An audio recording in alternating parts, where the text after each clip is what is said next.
Hey, this is Seth with In Demand Career. I show people how to get life-changing jobs in digital marketing with no previous experience or education. That includes my very special guest today, William, who was an engineering student and actually had a city planning internship, but realized that he was not happy with engineering. He wasn't happy with the work-life balance and found it very boring. And he needed a different career path when he was finishing college. So he went online, search for new career paths, found digital marketing, found my course. He took the course, hustled very hard, and got his first SEM PPC job, digital marketing job, making $50,000 a year. He loves his new career path much more than engineering. Very excited to share his story with you. Thanks for being here, William. Hi, Seth. Thanks for having me here. Really excited for this. My pleasure. So why don't you tell people a little bit about your current job that you're doing right now? Yeah, right now, so I work for an agency. My client's actually Kia, so big account. I basically do everything you taught us in the boot camp from Google Ads to Microsoft Ads, so SEM and PPC. On top of that, I also do reporting for them, so not just filling out the ads, but also just um, analyzing data and that. Awesome, man. Do you like the work? How's it, how do you like doing this job? I do. It's you get a little bit of creativity because you get to, think of the copy that you would use in the ads. But with my engineering background, I've always wanted something analytical in a job, and I get to do that with all the reporting and analyzing that I do on the back end. So it's a good balance. And with this industry, it's just things are changing on a weekly basis, so it just keeps us on our toes, and nothing gets, stagnant. It's always evolving. I think that's really well said, and we'll get into more of that a little bit later because it's like, we've had a lot of engineers become digital marketers because of that very reason. It has the analytical aspect, but it's not as really honestly boring. I think there's Hmm. not a lot of room for a lot of the people I've spoken to who work in engineering, even my a friend of mine from a while ago was saying how it becomes very robotic. Um, and in digital marketing, you have the analytic component, but also, as you said, the creativity. So we'll talk more about that. But it sounds like you really enjoy the work, and that's pretty great. Of course, we're going to share how you got here. Is your current job remote or in the office? It's hybrid, so I go in twice a week, and I'm in the Los Angeles area, so I'm glad I only go twice a week because the 405 can get pretty congested. But compared to engineering, I would have had to do it 5 days a week, and stay for double the hours in the office. So this is really helping the work-life balance. That's awesome, man. Hmm. And what is your current salary? My current salary is 50,000. That's great, guys. Remember, this is entry level. This is the first job he got right out of the course. He didn't have any real experience in digital marketing. And as I always like to emphasize for people, it's a great starting point and it's only going to go up from there. In fact, I was just telling him, giving him some advice about that, especially since you're working for such a huge client, he'll be able to leverage that into whether he gets promoted or moves to another agency. It's just a really great starting point.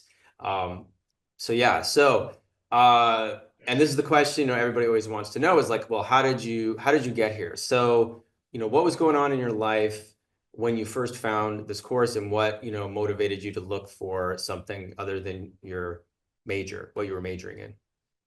Yeah, so I was actually in my last semester of college. Um, Realized through internships and talking to people in the industries that I was studying that I didn't want to continue down that path. I was just tired of it. It was boring and couldn't see myself doing this for my life's work. So And what I was, knew I also didn't just want clarify to, for people, yeah, sorry to interrupt, what no worries. specifically were you studying? What kind of engineering? Okay. Should I take it from the top with the No, engineering? no, we can just keep going. Okay. I was doing construction engineering. So the internship I was in, the actual job title was pre-construction engineering. Just lots of costs on a construction project, which actually translates to, costs when you're doing your PPC job. But yeah, I was tired of engineering. I was looking for avenues that didn't require any more school. Even though, I did end up graduating with a degree, I never liked school at all. So I didn't want to go back for a second bachelor's or didn't want to continue to a master's program. I just didn't want to spend more money on school either. So I went into the rabbit hole just typing into Google things I can get into without, having a degree, or things that were relatively new and didn't have a lot of competition, like other uh, things like finance and whatever. So I actually started with real estate. That's what I found. It interested me because of the work-life balance that you supposedly get after a while. But I realized that was a really saturated market and I wasn't actually that interested in it. Fast forward, I found your course. I realized digital marketing, was really interesting and is really interesting. So I stuck with that and saw it through. Yes, you did. That's really interesting to, to hear about people's journeys. And yeah, real estate, it sounds so great. They make it sound great because at the end of the day, if you can close a house, you get, I even, I know some people who disrupted that industry because it's like, why should you get 3% or 1% or whatever it is of a 400 or 500 or $600,000 house, especially in LA? All you might be Hmm. doing seemingly is, listing the house or showing someone the house, and then you get paid like $30,000 or something like that. Hmm. But it's Hmm. harder than that, obviously, and there's different times and peaks of the market when everybody's buying, and then like right now it's slow. There's a lot of hustling involved. You might actually then show somebody like 20 houses and they don't buy any, and Yeah. it's a big hustle. It's very competitive. It is saturated because there is a pretty low barrier for, entry. Um, Hmm. and allow people to know about. So I'm glad you figured that out. Um, you know, although it's funny because sometimes people who learn PPC actually realize that they can, that's a shortcut to getting more clients and leads for real estate. But Hmm. clearly that wasn't for you. Well, again, what after you looked at a lot of different options, what turned you to digital marketing as the thing you wanted to pursue? Hmm. It was the design aspect, the creativity aspect overall. So, just being able to design like a landing page, for example, being able to think of ad copy, what could we say to get these customers to use this service or buy this product? I've always been interested in psychology, and I feel like there is a lot of psychology in advertising. It's just trying to know what your customer wants to hear is looking for. So that's another, outlet that I liked compared to engineering, which got stale. Um, and then, like I said before, also the analytical side. I think it's great for any job to be analytical, just because it's a good, brain teaser. And it's great seeing that things can actually be backed with numbers. So, on top of the ever evolving industry, with weekly changes, that keeps it exciting. It's just the good mixture of creativity and analytics. Absolutely, absolutely. So, okay, so you found this path, you were interested in it, you took my course, so what happened after you took the course, or during the course and then after the course that led you to this job? Yeah, so I took the course in October of 2023. I quit my engineering internship previously and had enough savings to just like make the jump to something else. So I was basically, running my savings, and I told myself I can't waste any time. This is my time to, hustle and do something. So I actually ended up finishing your course in 1 to 2 months. So it was around the holidays where I started applying. It was a little slow just because of the holidays, but once the new year started, things started to pick up. I think I got up to around 80 something applications, 10 plus interviews. Um, so yeah, I went through the interview process for the first half of 2024 and finally landed the job in June of 2024. Awesome, man. Awesome. That's, and that's good numbers to look at, guys. I've had people, somebody's emailed me and said, I sent out 5 applications, I didn't get a job yet. It's like, no, or you don't get an interview after 15 applications. That's fine. It's a Mhm. numbers game, a quality numbers game. Again, I tell people don't bulk apply. 80 is perfect because that means that sounds to me like over a few months, you customized and put attention and care into each application. If you throw out like, 1,000 applications, that means you're using automated systems and it's not really it sounds good automated to do that, but it's Mhm. not going to, get you the results. So again, 80 applications, 10 interviews. And what was it like? So, okay, you don't have any experience in digital marketing other than the course. What was Yeah. the interviewing process like? Did you get, did you start out feeling uncomfortable? Were you nervous? Did did you learn stuff along the way? How did that go? Um, I was very uncomfortable at first, and I felt like I didn't know what I was talking about. I didn't know enough. And I think I wanted the job too bad at first. So I was just not giving off a good vibe. I was just really tense, really nervous. As it went on, I was able to take topics that, we talked about in other interviews and really just get the feel of the industry and the type of people that work there. Uh, so it's just like anything you do in life, the more you do it, the more comfortable you get at it. And I think, actually, the interview I had for the job I have right now, right before that, I quit for a little bit. I told myself, you know what, I'm 80 applications in, 10 plus interviews in. I need a break from this. I don't know if I'm going to go back to it. So I think what changed there was the mindset that I didn't need it. It's just something I wanted. It was just a job. It was just, like you said in the course, it's just talking to a friend, catching up, trying to see if you're right for each other. So when I got that interview, the last one, I came to it with a mindset that, I don't need this job. I'm here to learn more about them, and they're here to learn more about me. Uh, yeah, so to sum it up, this whole process taught me be patient, don't be too down bad about getting a job, and really just be there to learn more about their company and learn more about the industry.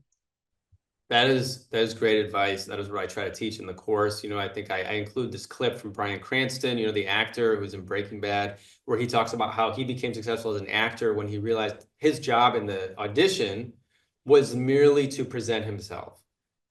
Like his job was not to get the job or make them feel anything or make them do anything. It's a curiosity, it's a connection, as you said, you want to learn more. And that's what I also try to encourage you guys. And anybody watching this who's in the job interview process, I can tell the vibe you're sending out. Like you got to have the skills, you got to have the knowledge, absolutely. But it is very easy to get locked into a desperate vibe. I've been there. I think it's very normal to go there, but you have to then do the inner work of, getting more present and conscious and understand how you're occurring to the people interviewing you. And it's unfortunate. It's just, I've had people come to me as, being an influencer. People come to me as students or even people who want to do business with me. And instantly I can feel the desperation if somebody's desperate, and it's not a good feeling. And it's also, it's like, I don't judge the people who are feeling desperate, but it's just impossible to really connect with someone when they're so in their own head and concerned with themselves. You can tell. Mhm. Whereas, or if they're too concerned about the outcome, they're too forceful or too trying to please. And it's again, it's totally normal to feel that way. I think the process you went through, this is a perfect example, guys. You started out doing all those things. I'm sure you really wanted the job, or you felt really uncomfortable, or you didn't feel confident. And it's you guys almost need to go through that. Unfortunately, it's just how life is. It's like really Mhm. valuable. You should acknowledge and celebrate that bad interviews.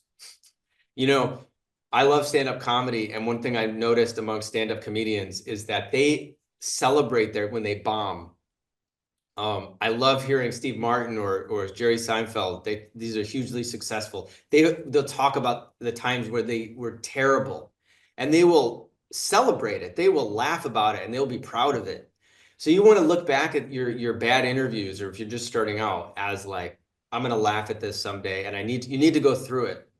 And then you will naturally get more comfortable the more you do it, and realize that, yes, it's just a job. I know you may need the money, you may need the job, but you understand that in the interview, you can't come off that way, you know?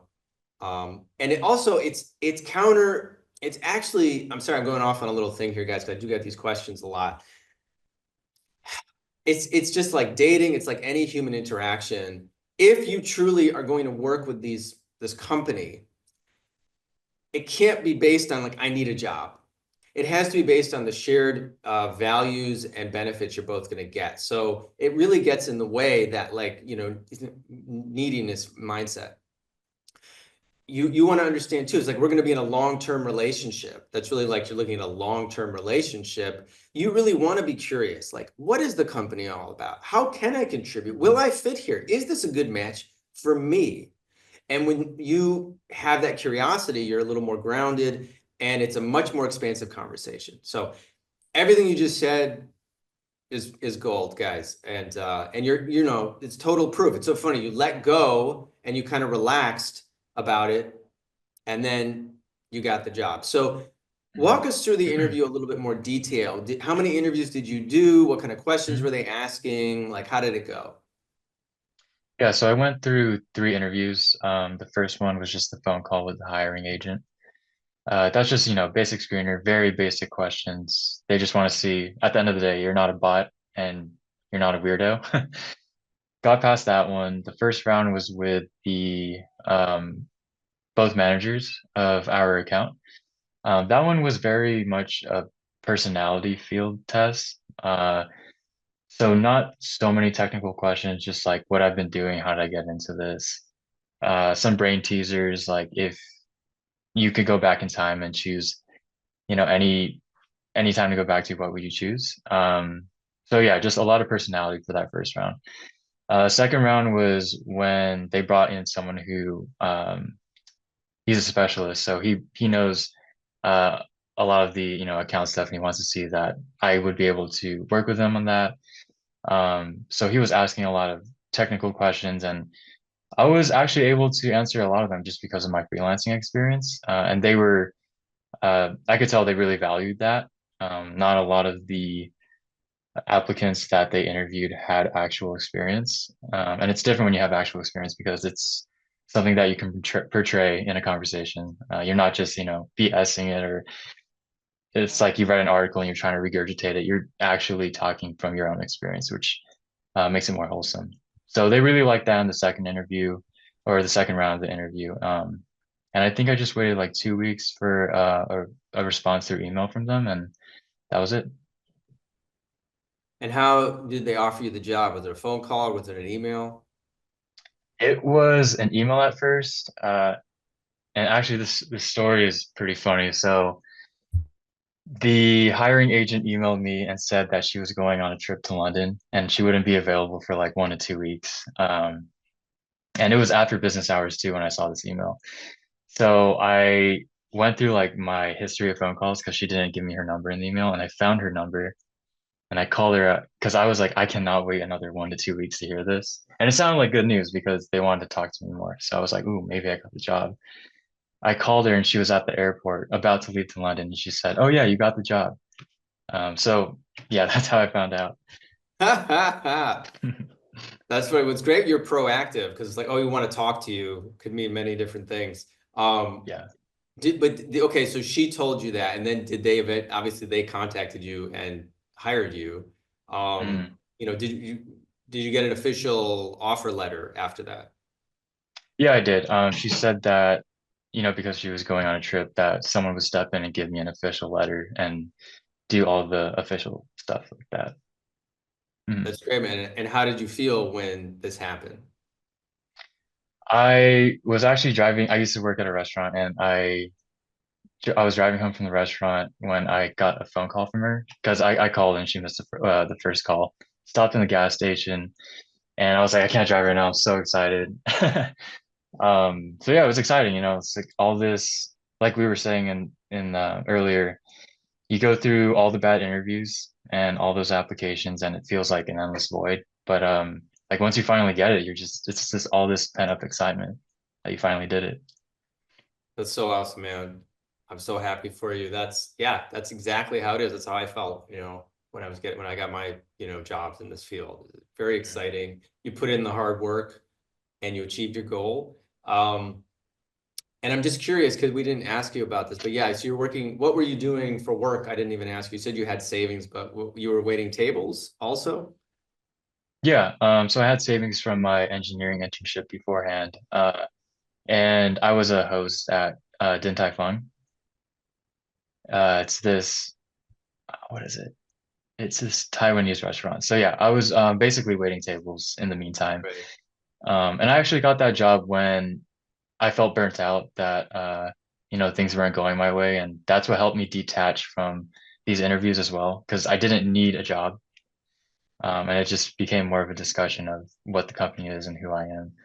That's So, actually that's actually a good point because I was gonna ask you what it felt like to quit the job, mhm, but I'm glad you put it in a positive light because some people I know they've worked at jobs they really don't like for a long time, and there's a real catharsis when they get to leave. But I always recommend to people, some people come to me when they're in a financial distress and say, I want to take your course. Can I get a job in like 3 weeks? And I say, no, mhm, that is the wrong approach. It's not going to work. You need to have this vibe you're saying. You have to feel like comfortable. You have to give yourself the time to learn the skills. And having or getting a meaningless job like a host job or waiting tables or driving Uber in the meantime can be a great cushion so that you don't feel so stressed out. You could be like, well, look, I want this job definitely, but I know I can pay my bills. I'm not stressed about that. So that's great that that job was able to provide that for you. mhm. But then how did it Yeah. feel quitting that job to go to your new job? Oh, it felt so good. Yeah, I don't think I wasted a day. I just the day after I gave them my 2 weeks. Ah, it's a good feeling. Yeah. Um, And so, okay, so you got the job, and I was going to ask you, you said something previously I just wanted to ask about. So you said you'd freelance. So those were clients you got from what I suggest in the course, right? You found clients, were these free clients or paid clients? It was free for the most part. So my first client, I actually met through my girlfriend because she does wedding photography and videography. So they were a wedding company. I met them through her, and I did their Google and Facebook ads for engagement season. Mm, Um, I told them I was doing this for free. They ended up paying me like a couple $100s at the end. Just became friends out of it. nice. Um, and then the other clients that I did have was through the nonprofit organization that I think you mentioned in the course, or one of the coaches. I can't remember the name of it, but it was a couple, Catch a Fire, yeah. Yeah. It was a couple nonprofits that I was working with as well. And were they working with the Google grant? Yeah, they were. Actually, one of them was, and then the other one was out of their pocket. Wow. So yeah, guys, that's what if you're in the course, remember the power, just again, you get your hands on just small, I'm sure these were not huge clients. These are not spending, hundreds of thousands of dollars. It's a real world experience. And you could hear him say how it made a huge difference in the interview and how did you know that other applicants didn't have real experience? Did they tell you that? I honestly, I'm just assuming.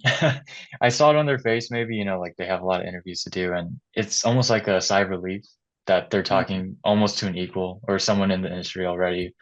Like, oh, we don't have to teach this guy from zero. He already sort of understands it. And, to them, it's also a big leap to hire someone because, they don't know if they'll like it and they'll have to retrain someone in another 6 months. But because they already could see that I've been doing this for 6 months, I know the terminology, I have real world experience, they were able to just have that sigh of relief, like, okay, he's into it, he's curious about it, and that's all we need. Just someone being curious about it. Guys, this is it. Everything I'm telling you in the course. I know it's been like this for many years. I assumed at some point like colleges would get smart and be like, let's teach digital. But you're seeing this is a job, this company is paying a decent entry level salary.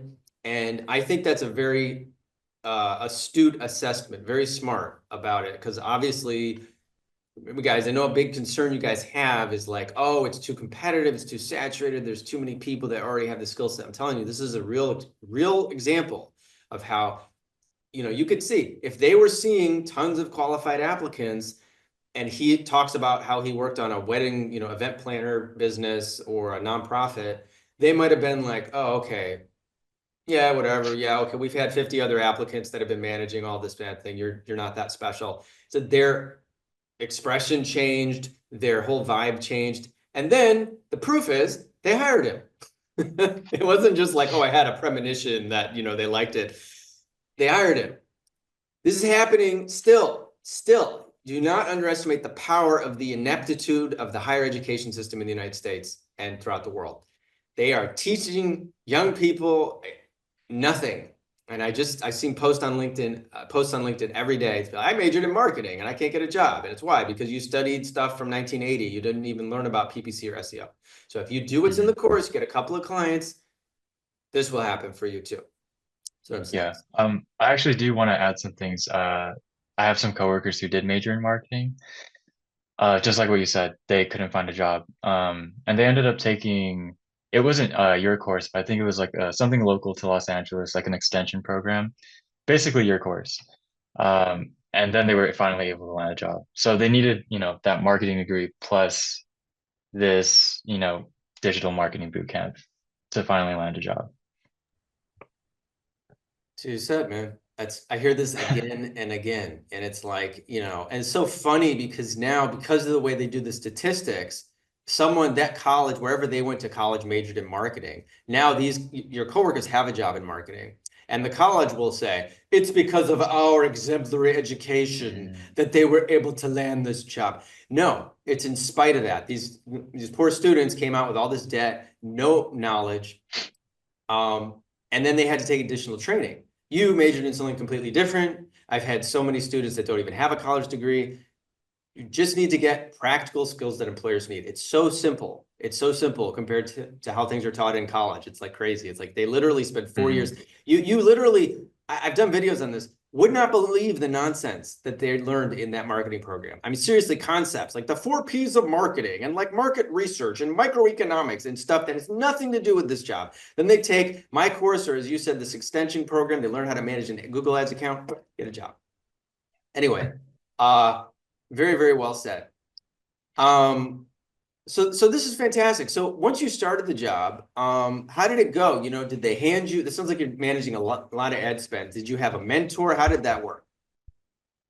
Yeah, so my first week on the job, it was a lot of HR stuff, but besides that, just meeting the people, getting, all my logins to the accounts and whatnot. It was very, I was thinking, so I was used to engineering and everything just came at me really fast. And I've heard stories, other agencies are a lot crazier, but for mine specifically, it was really chill. They started me out really slow. They were just, building on tasks slowly. So I was not and still am not overwhelmed. There's like two mentors basically working with me all the time, always asking if I need, any more work or if I need help with something that I'm doing. So there's a lot of support. Even though they knew that I already knew a lot of, Google Ads stuff going into the job from our interviews, they were still there to teach me everything. And that's what's great about, finally landing that entry level job because it's just an extension of the boot camp. You're just going to learn so much more. I like to say that the boot camp was like, a little drop in the bucket. And once you get that first job, it's just so much to learn. And I got lucky enough to be at an agency and to be on a team that um, didn't, pour the bucket of water on me so fast. Like they just sip by sip, baby steps. Let's learn this the right way, and we don't want to overwhelm you. So lots of support. Yeah. That's awesome, man. That's exactly what I teach in the course. The idea is, yeah, that's why I was gonna make the course in such a way where I want you to just get that entry level job, even if, and again, it's not gonna pay a huge amount of money because it's almost like, as you said, it's like you're getting a real college degree. This experience and the Mhm. stuff you're learning, and I'm glad you explained it for people who might look at your salary and say, oh, $50,000 isn't that much. I think it's actually a really great entry level salary because you have to think about it like how when those marketing students are paying $50,000 a semester or a year, you're getting paid to continue to learn in a real world environment, add all that to your LinkedIn and resume, and then leverage it up to the next job. And that learning process is really priceless, especially having that support. And I think it's really great that they're not overwhelming you, that they didn't throw you into the deep end, so to speak. It's like really getting a mentorship at this point, Mhm. which is just, it just turns into higher earnings as you develop further in your career. Um, so that's awesome, man. So then, it even helps me understand because sometimes I'll look at, a lot of my students, nobody gets taught in school how to negotiate. And I just say, hey, you sometimes you do need to have tough conversations with your employer, or at least start looking for, other jobs or with other recruiters to maybe get a higher offer and leverage it with your current employer to get a higher salary. But I forget even myself sometimes when I say, oh, you're making, this salary, you're getting so much value from the experience. So I can totally understand why you want to stay there, even for a year. I'd say stay there for a year, learn what you can. I think you said you're getting access to further training, right? They're doing training on different advertising platforms, right? Like Facebook. Yeah, Facebook, even TV. And because our client is Kia, we also, I don't know the term yet, but even advertising like on magazines and stuff like that. So all forms of advertising, which is really cool. So I'm basically getting paid for an advertising degree, which is just awesome.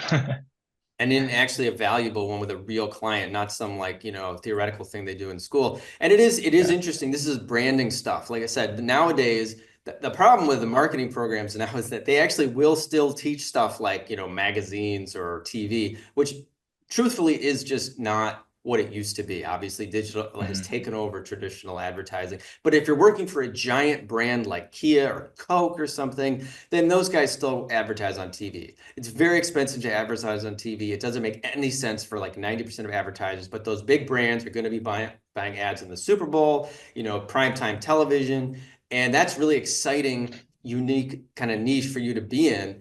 Add that to your LinkedIn, the fact that you work with this big brand. Now you will have different kinds of opportunities available.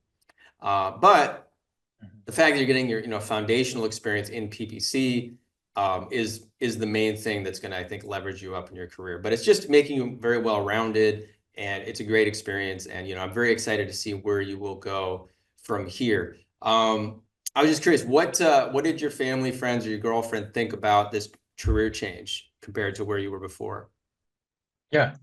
So I started off in engineering because my parents wanted me in engineering.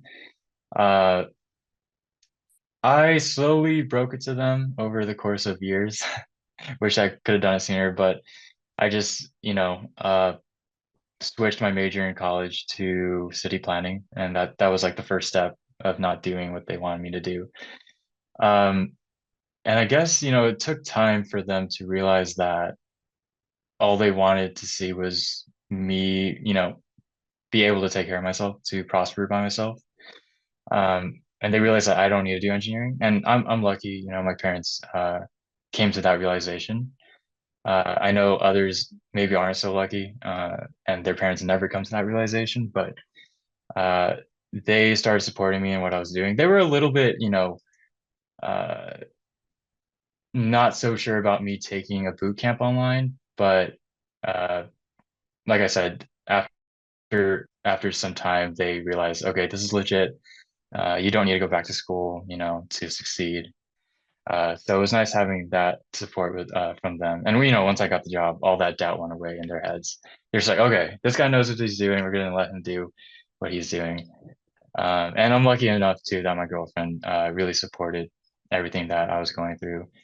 She also said, you don't need to go back to school. You can just. She was one of my early advocates to, find something online, like an online boot camp. So I'm lucky for all that support. That's awesome, man. You said all those things really well, and I think you're a really good inspiration for anybody watching this who's being pressured to go back to school, go into more debt. You do not have to. Mhm. You know, um, and these parents, parents love you. They want what they do want. Every parent wants their child to be self-sufficient. That's the goal, and they believe the culture has brainwashed people to believe it's through college or through this particular job or that job, and you can't blame them for that. But a lot of my students have had similar experiences where it's like you kind of have to break away from your family, risk that disapproval for a short period of time. Once you show them that this is a real industry, they will fall, they'll be happy. I Mhm. remember in 2016 when I had been working in the field for a few years and I was showing my uncle who's a doctor I was about to launch this course actually, and I was showing him what Google ads were. And I remember he wasn't critical like that. But I just remember he's a doctor and his kid had to be doctors or lawyers. Those were the options. And I remember him just kind of looking at me with this kind of amused look he had. I remember he wasn't critical, but it was kind of this kind of like, what is this crazy Google? What is this Google company? What a silly name, you know? And I even had a student who told me a marketing professor at the college he went to said that like Facebook marketing is a fad, you know. So there's a lot of old, unexamined, kind of stupid beliefs that we have to deal with when we're trying something new. And I think it's just really it's inspiring and it's you know really validating to hear your point for anyone else out there who's struggling with this to know that yes, obviously nowadays at least people know Google, these big companies, they are multi-billion-dollar companies. This is real money. These are real jobs, and you got one of them. And you're just at the very beginning of your career. So thank you, William, for you know, sharing the story with us. And I'm sure it's obviously also going to resonate with a lot of people who are maybe considering or in engineering right now. Is it okay if people reach out to you on LinkedIn if they have any questions? Yeah, of course. Mhm. Great. I will put William's LinkedIn below this video. By the way, I think it's pretty funny because I don't know if you know this, but back in 2017, one of my first testimonials was from William Bravo, the same Oh name. yeah, I actually did reach out to him when I started the course. Yeah, There are two I think Billy. he's only 2 hours away too in San Diego. Yeah, So, that's right. very That's small right. world. That's very funny. But yeah, guys, feel free to reach out to him. Remember, guys, my students are very generous with their time. They do have jobs though, so be patient. Um, and yeah, man, it's been great chatting with you. Just before we wrap up, is there anything else you want to say to me or anybody watching the interview? I would just say sometimes it takes a leap of faith and a little bit of grit, or maybe a lot of grit. But if you're thinking about, taking this boot camp, do it, and it'll change your life. That's all I'll say. Thanks, man. Well said. Well said. Appreciate that. Well, again, thanks, William. I'm excited to see where you go forward in your career from here. So we'll probably, you know, circle back in 6 months or a year, Yeah, and you know, we'll be in touch. yeah, for sure. Thanks for everything, Seth.